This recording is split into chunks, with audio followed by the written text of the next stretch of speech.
Hey everyone, welcome to Live with Dan. I guess you're just getting me today. I don't have a sidekick, so it's just me. Welcome. I'm excited. Today we have a fun guest, Casey Meehan, coming up, and he'll be talking a little bit about research and content marketing and how that plays into each other. I want to go over a few announcements first. So the biggest one I think is we have our X Day, which is our virtual conference that is coming up here in June. It's on June 9th is research. Previous to that, we'll have CX, and they'll be talking about their product suite. That's coming up on, let's see, that would be the 7th. And then the 8th is Workforce. Workforce Wednesday has a nice ring to it. And then Thursday, we'll be talking about research. So that's what will be coming up. And it'll be everything from Matt Seltzer from S2 Research is going to be keynoting that. We had a talk with him yesterday. It's going to be awesome. It's going to be super in tune to what's going on in research and current trends, and really leading the way with research there. We'll dive into some product demos and let you know the latest and greatest with Question Pro. Probably have a panel and a few other things. So we'll post a link in the comments. If not live, we'll do it right after this and get you going there, so that way you don't miss out and you can register for that as well. Just one second. Okay. Sorry, I just had to message something there. So real quick, I'll bring Casey on here, and then we'll get the guest part of the show kicked off. Hey, Casey, thanks for joining. Hey, Dan, great to be here. Awesome. A little rocky intro. I thought I was going to have a sidekick, so I was like fumbling to do it all myself. So it's all no problem. I couldn't tell. Yeah. Smooth to me. You know, sometimes with live, you get like that true authentic chaos, which I think actually I really like. So it all works out. I was just editing some YouTube videos that I'm putting up, and my dog was barking in the background, and I heard one bark. I was like, all right, we can live with that. And then it started going crazy. No, one bark's fine. Any more than that. Yeah. Yeah. Awesome. So for those of you who don't know Casey, he founded Epic Presence, looks like in 2014. And Epic Presence is a content marketing agency focused on SaaS and HR technologies. And we'll definitely dive into more of that. But Casey, again, welcome. I'm excited to chat with you today. I know we were kind of talking a little bit before this and some really interesting things. And I know you founded this in 2014, but I kind of think you're on like the tipping point or like the precipice of something that could be really huge if it's not already. And maybe I'm just late to the game, but kind of talk about your journey with Epic Presence and what you guys do, and we'll kick it off there. Sure. So my journey, I was living in Chicago and began working at some different marketing agencies. And the one that I landed at had a really, their focus was SEO. So I was doing business development, but also then hanging out with a lot of the SEO technicians and kind of picking their brains on how to drive traffic to websites. And that kind of became very interesting to me. Mm-hmm. I left there and just started kind of being a consultant for a little while. And, people were really tapping me on the shoulder. How do I grow traffic, local businesses, etc. And, I was helping them when and where I could. But then in that time frame, right around when we created an Epic Presence, was right after some of the bigger SEO changes, the Penguin and the Panda updates that happened early on, 2013 or so. Yeah. And that really shifted the whole way to get Google's to send you traffic. And it really put the emphasis on content. Yep. And as a consultant, I couldn't find any content vendors to recommend. So a buddy of mine, Josh, who was sort of my assistant then and now is sort of my COO currently, we decided we would be that vendor, and we began kind of hiring writers and researching ways to create content that would drive organic traffic, which, there's a lot to that to unpack, but I still think that is one of the more powerful marketing channels that you can build, and it can really investing in content can really compound over time, which is why we're passionate about it. So that's been our focus for, man, almost 10 years now. I know. It's funny, like 2014, it doesn't feel that long ago to me, but I think it's almost 10 years ago now, or 8 years ago or so. Yeah, I know. Time flies. I know. So the long form content, obviously, we write a lot of content pieces and things like that, and found that the long form content works. How are you feeding that like content? Like, I know you're using research, and we'll get into that, but is that like the crux of it, like using research to help inform that content, or are you getting it from other areas? Yeah, so the research is relatively new for us. It's been maybe 3 years we've been adding that. It's always been a dream of mine. It took me, many years of thinking about it and trying to figure out how to do it in a scalable way. Right. But it started out with just, the writers, learning as much as we can about the audience who we're writing to. That's critical. And even helping our clients kind of understand that in a deeper way. Sometimes they can be a little product focused, and helping them to think about, their buyers have all sorts of problems related to their product and not related to their product. So finding those trending topics. And then our group of writers, really, we brainstorm all together on every client. And there's a lot of synergy that comes from having multiple brains kind of thinking about what we should write, as on these bigger story arcs that take place over the course of 6 months, and how each unique little topic fits into that along that path. So that's how we started. And most of their research began with just looking at what these different influencers have published. So we would, if whatever vertical we're working in, we try to find who are the true experts in that field, and more than just a quick Google search, but really getting in there and spending 40, 50 hours finding our playbook and our influencer strategy, and then begin weaving the things that they're speaking about into these topics, so that our writers can focus on being great writers, and then really letting these experts shine. It works great because then we do a little bit of a mini PR outreach to each one of these influencers, saying, hey, we love what you're doing, and feel free to share and link back. Just here's the article. And that over time can really drive solid traffic, and besides that, create some pretty amazing partnerships that can be even more powerful than any traffic that we could drive. So that's what we've been doing for a very long time. And our writers were always limited by what they could find out there in the wild and what they could quote. And I was always thinking, man, it would be great if we could bring new, fresh data to these articles. And that's where we, eventually then began to build out our research tool. So then now, oftentimes we will include a survey research project. Every 6 months, maybe. We've done a lot of these for Salesforce.com. We were doing, one every couple months for them for a while, and then taking those little, data points and kind of peppering them throughout all of our articles where it was appropriate. And that way, it really added a lot more authority to what we were able to create.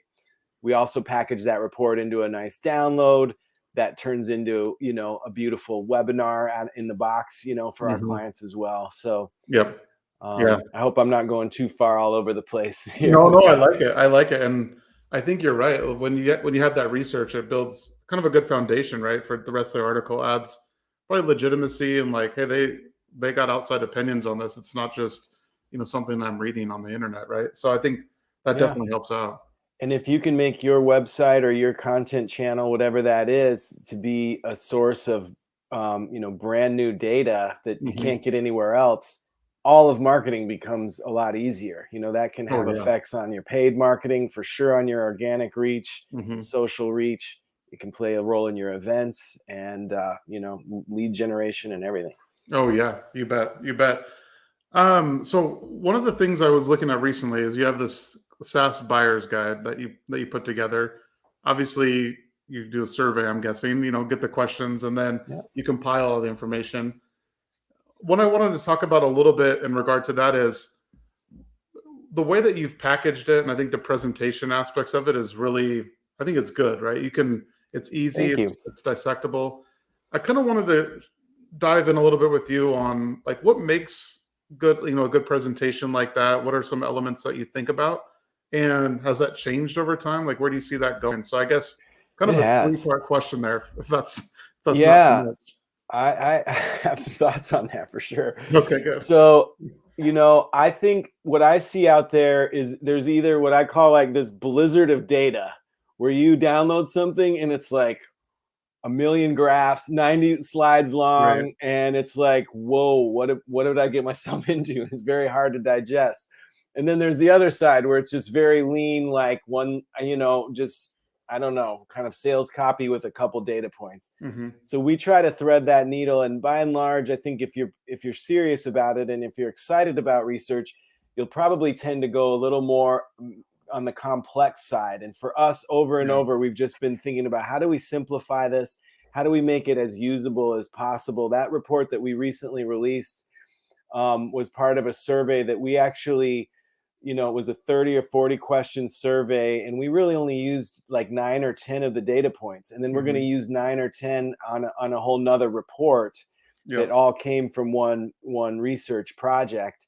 And in that way, try to really add some clarity. Those are kind of my big things with all of marketing, just being as clear as possible and as Mm-hmm. helpful as possible. Mm-hmm. So inside of that data, adding what action items. So every data point in there, I try to add as many action items as you can. So this data, what does it mean? And really connecting the dots to how that can help your audience achieve whatever, solve whatever problem they're trying to solve.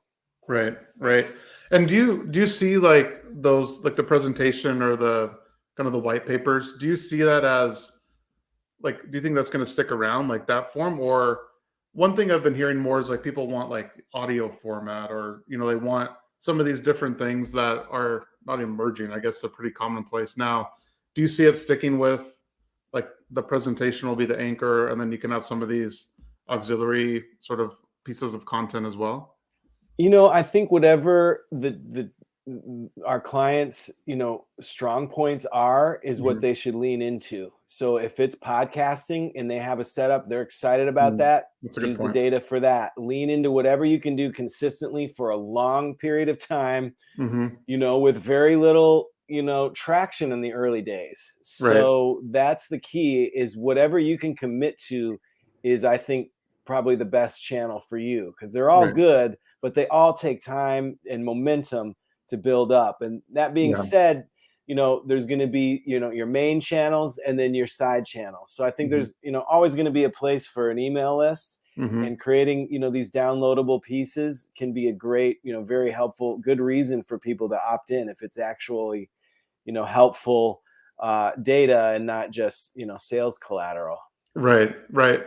No, I think that makes sense. And then when you're writing long form pieces, what would you say are like, what are like 2 to 3 tips that you can give people that to keep in? I think the long form is, I mean, you probably have this mastered, but it's a little bit hard because you have to keep readers engaged, right? It's not just like a 300 word, blog piece, but what are some tips that you have to keep people engaged or to help out with the writing there? Follow the rules of great journalism. Mm. I think as content marketers, the content marketing has kind of become its own obscure genre of writing, and Hmm. that's, if your stuff looks like content marketing, it's probably not doing what you want it to do. So especially with the long form, including Right. as many voices as you can in there, that is a big, goal of ours, is let those experts shine and really try to build your website, especially if it's in the B2B space, which is what I work in, Yeah. all the time. Really try to turn your blog into a place where all these different conversations are converging, Hmm. and that way you can build a lot of value. Yeah. Outside of that, really trying to make it as helpful as possible Yeah. and as clear as possible. I think folks get kind of sometimes too clever in what they're trying to do, and it doesn't come across very clearly to their audience. So, understanding their audience and really the pain points that their audience are facing, and finding experts out there that are talking to them, that know how to solve that and Yeah. weave that in. whether it's related just specifically to your product, which is maybe 10% of the content you're going to create. Yep. And then the other 90% is just highly focused on your audience. And as you mentioned earlier, folks, they're not always looking for your service. You might have just this tiny window of time at some point in the 5 years that's going to open up. You want to be positioned well in advance of that as a trusted resource, so that when they need you, you're there and you've built that trust already. Got it. I think that makes sense. And I think I was reading one of your LinkedIn posts. I don't know if it was in the past few weeks at least. And you mentioned that, and this is kind of a good segue into shifting over more on like the buyer's guide and so forth that you mentioned, because selfishly I wanted to ask you more about that. But so you mentioned like, hey, you're gonna produce a lot of this content. It may be like years before your buyer actually reads it. Is that kind of what I was getting from that post of like, you're doing all this content, but it may not be at that particular moment when that buyer wants to read it, but when they're ready, and it could be years down the line, they can come back to it and read it. Where that's kind of a shift a little bit for me, because I think, well, I'm putting out this content, people are going to read it right now, and it's not going to be that evergreen, right? So I think that's kind of an interesting point that you made in that post. And really thinking about the problems they're trying to solve across those 5 years. So ideally, you have something that that appeals to them no matter what they're going through. Oh, got it. On their side, and that then when they do need you, you have obviously some things specific to your product or your service. But if you're just writing, about your product and service, and that's it, you're going to have a hard time not reinventing the wheel over and over again. And at the same time, you're just waiting for them to like find you right when they need you, which, it's possible. It's a good thing to do. It's better than nothing. But the more you can kind of spread that out and create kind of a resource library for all the different challenges that your audience faces, the more business you can win and the more effective your content's going to be. Got it. No, that makes sense. I like that kind of this library of content that they can go back to that covers all of their needs. In terms of like the SaaS buyer's journey, I think I was reading it's about 5 months from like start to finish. Is that kind of about the right time frame? That's what we found. In the first 2.5 months, basically nothing is happening. So they, they say, oh, something's broken. We need something here. We need a new CRM or whatever it might be.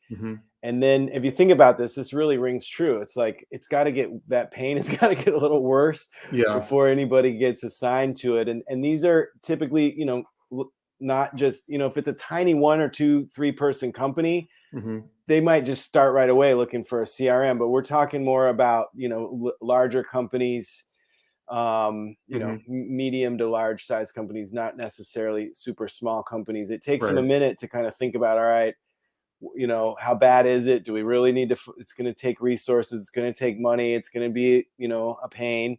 But, that lasts about 2.5 months on average, we found, before they really start looking and, doing searches and, talking to folks about specific vendors. And then that takes about 2.5 months to get all the way through that process of vetting out vendors, having product demos, meeting internally, and, then pulling the trigger. Got it. And then it's another 6 months to get through security and onboarding and everything else, right? Onboarding may never end. I know, that's true. That's true. So that's an interesting point, actually, because by the time the buyers come to you, they've already been probably shopping this internally.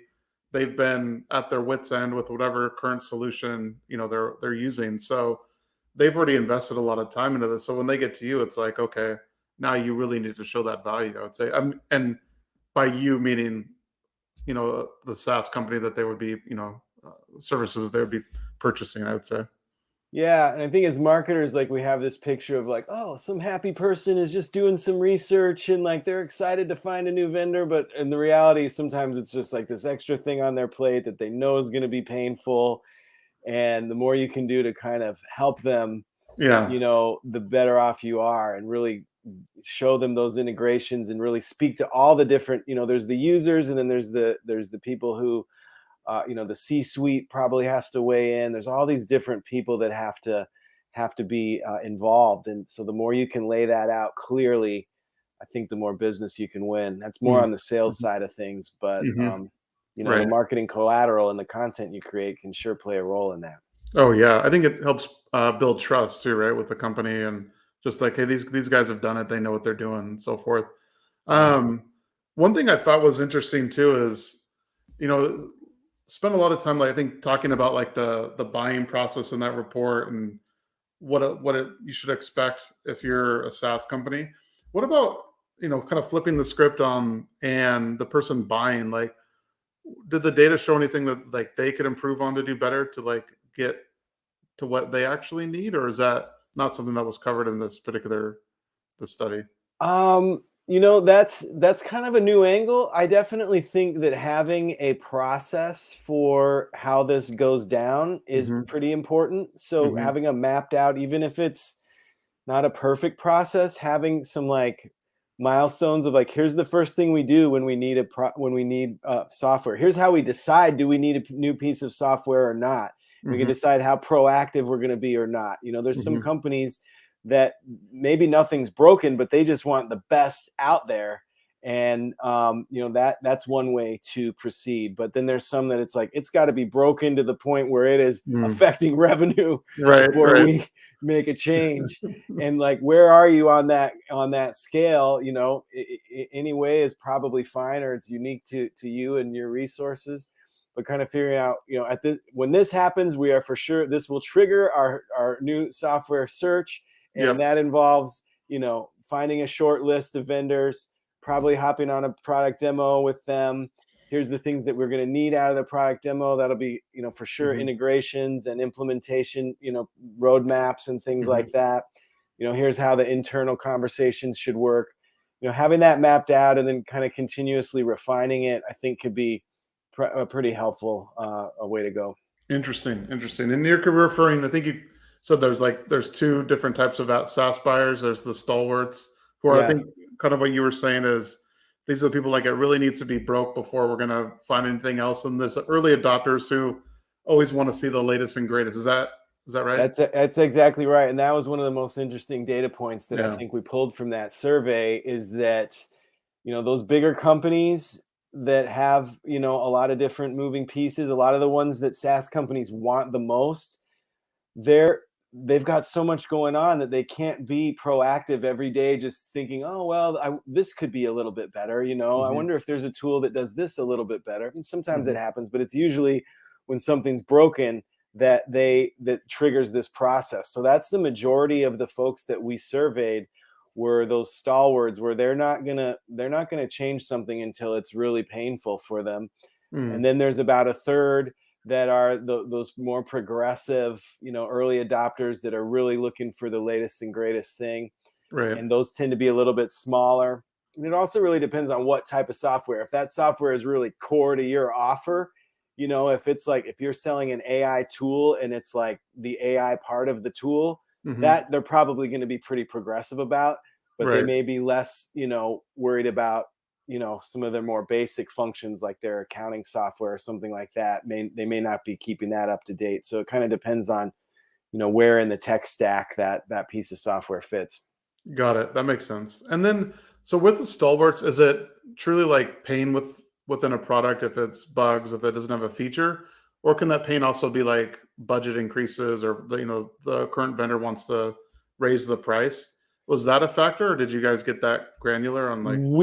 I don't think we have clear data on that. I Yeah. don't I don't get the sense that it's really a price thing as much as something breaking down, something Mm, not integrating, got it. something just causing internal problems in one way or another. Got it. That makes sense. Makes sense. Awesome. Well, I think, Casey, I took up a lot of your time. I wanted to No ask you those worries. questions and get you on here. I appreciate you joining the show today. And if you want to connect with Casey, I know he's pretty active on LinkedIn. It's probably the best way Yeah. to find him. And with that, Casey, hey, thanks for joining me today. Thanks so much, Dan. I really appreciate it. All right. Talk to you Take soon. care. All right. Bye. All right.